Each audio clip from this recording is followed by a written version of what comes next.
Buenos dias. Hola, hola, Senor Sean Patrick Flannery. Buenos dias, Maria.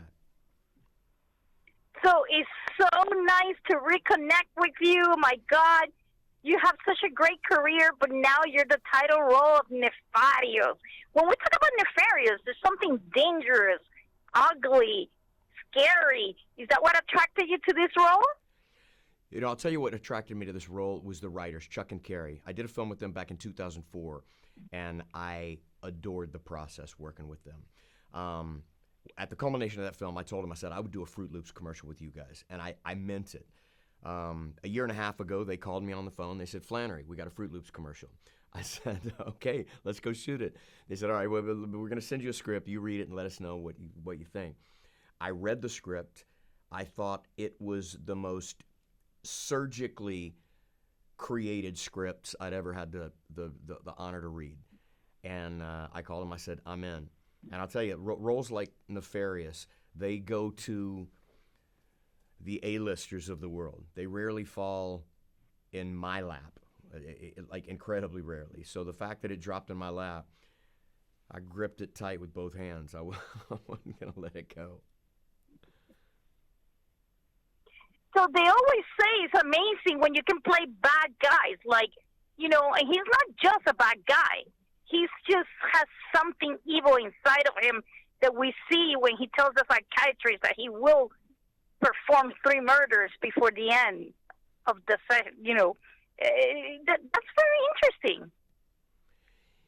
Yeah, having the opportunity to play a character that's really bifurcated. There's Edward Wayne Brady, a guy that committed a string of heinous murders, and then his claimed demon that is possessing his body called Nefarious. I mean, having an opportunity to do that is rare on its own. But yes, I agree with you. Mustache twisting is some of the most pleasurable aspects of acting. How do you prepare for something like this? We just interviewed Russell Crowe, that he plays this father who performed, thousands of exorcisms, and there's a lot of material inspired and real, this true story of this exorcist of the Vatican that really existed, and it's interesting because he spinned it. He gave it like the humor, and the real father had humor. So how did you prepare to play Nefarious? Well, I fear that I have a, a much more stripped down process than possibly than Russell Crowe. My preparation took place in between fade in and fade out. The character only lived between action and cut. At the end of the day, when we wrapped, I didn't take any of it home with me. I think the more well written a script is, the less research you need outside of the script. And I am not kidding when I tell you this script was an instruction manual on how to create this character. Nothing I needed was outside of the script. Everything was what they wrote. And I thought they were flawless in their approach to writing this. Hey, is it true that they're bringing Indiana Jones back?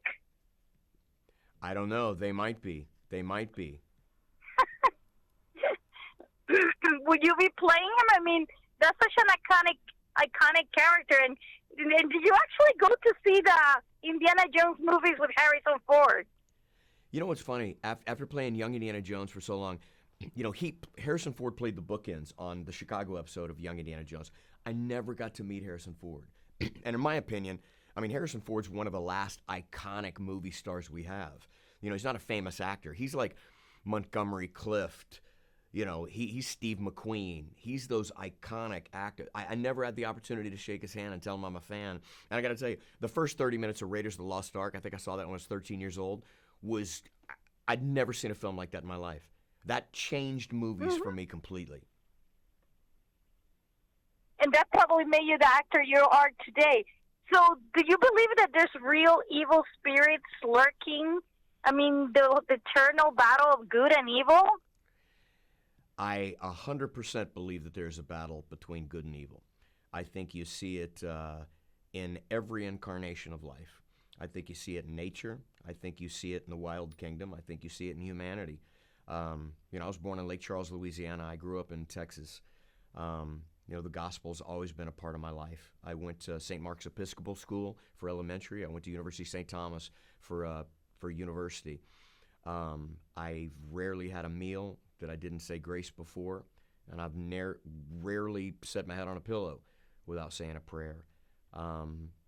I firmly believe that goodness is something that has to be actively pursued, and evil is something that you have to shun. I believe that. Yeah, I grew up in a private, non-Catholic school, so I know exactly what you mean. And my family always were very, very religious. I still talk to God almost every single day.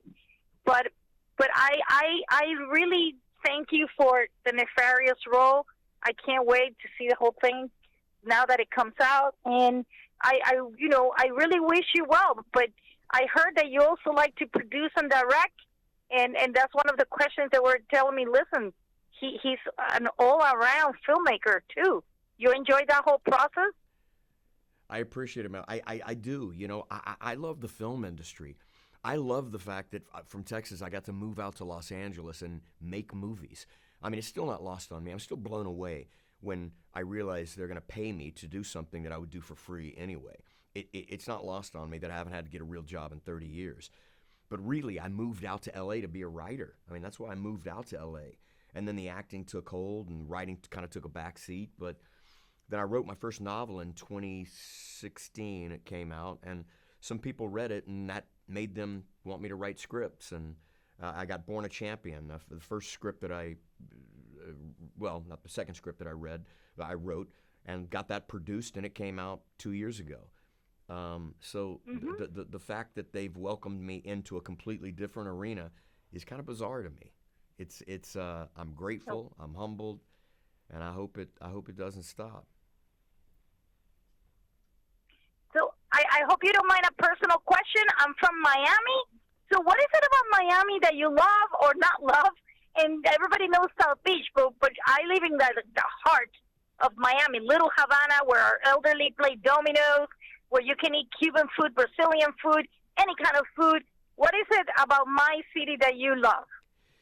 Well, I will tell you what the best memory for me in Miami is I won the Miami Grand Prix in a shifter cart. A shifter cart is a little go-kart with a 125cc six-speed sequential gearbox. And I won the Miami Grand Prix. That is my most pungent Miami memory, is raising the wreath over my head.